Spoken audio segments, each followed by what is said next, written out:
Part 1. Arrival. At 5:30 in the morning, I stepped off the train in a small tourist village. The platform was wet from the night rain, mist curling between dim station lamps. I was alone in the coupe during the night ride from Lviv, though someone had bought a ticket beside me. A ghost passenger who never came. Already it felt like fate was warning me. This journey would be walked alone. I asked a driver about a ride deeper into the mountains. He wanted to wait until more passengers gathered. I sipped bitter coffee and chewed a sandwich I had packed from home, trying to look like a tourist. No patrols, no checkpoints in sight. But I knew well, in this country, the real danger wasn't the border guards themselves. It was the shadow of the Tseka, who could appear at any moment, shove you into a bus, and vanish you into war. That fear never left my chest. Finally, enough strangers gathered, and we left. Two couples with light packs, weekend tourists. Me with my heavy rucksack, pretending to be the same. Near a tourist base, whose name I will not mention for security reasons, I asked the driver to stop. I thanked him, snapped the phone number taped to his van, just for cover. In truth, there would be no return. Either I make it across the mountains, or they catch me. Part 2. Entering the wild. Rain started falling as I left the road. I pulled on a poncho, tightened my rain cover, and climbed onto a steep, slippery trail. 50 meters away, the sound of engines disappeared, swallowed by the forest. Wet stones and roots glistened, treacherous underfoot. To avoid suspicion, I first stepped onto the tourist path toward a well-known mountain lake. But soon I veered off, cutting through blueberry bushes and young fir trees, forcing my way toward the secret path to can't name it, just a mountain. Branches clawed at my arms. Every step into the forest felt like crossing a border of my own.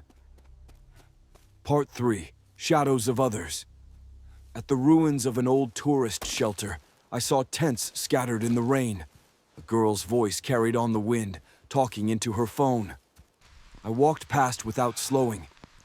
My route bent down toward Polonina, mountain pasture. Territory where tourists were forbidden. That was the real beginning.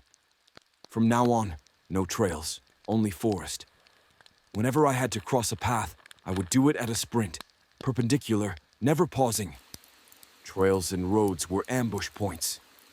DPSU knew this, and they hunted like wolves, waiting for people like me to step into the open. Part 4. Traces of escape. The forest floor was padded with soaked spruce needles, muffling my steps. But soon I saw signs, torn wrappers, a collapsed sleeping bag, a half-rotten pack snagged on roots. Not careless hikers. These were the marks of runners. People who had come before, some who made it, some who hadn't. At a stream I knelt to drink. The water was sharp and metallic, rushing over smooth stones. On the bank I found empty freeze-dried packs, washed by the current. Someone had stopped here before me. Hours ago, days, I couldn't tell. But I wasn't the first. Part 5. The encounter. Near noon, a figure emerged from fog, a man, wet and hollow-eyed, walking alone. Another runner. I greeted him quietly, careful not to startle. He was 5 days into his crossing, walking straight without a plan. His face was pale, his eyes heavy with exhaustion. I warned him about an ambush site ahead, where patrols had caught groups before.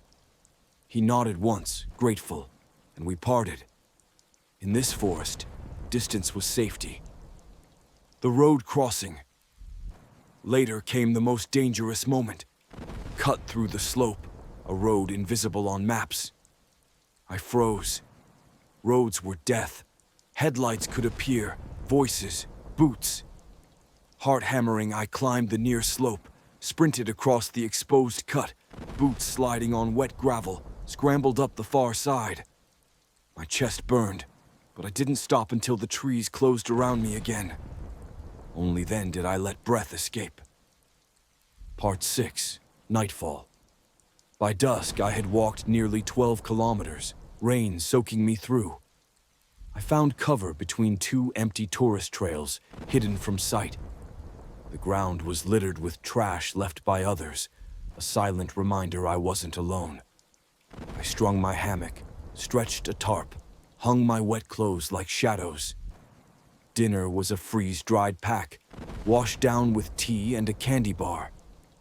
Before lying down, I sent my wife a single SMS with my location. The signal was faint, but it went through. I pulled the phone and power bank against my chest, saving their warmth from the cold. Rain drummed on the tarp, dripping onto my bag. Sleep came in fragments, broken by listening. The first day was over. I was still free,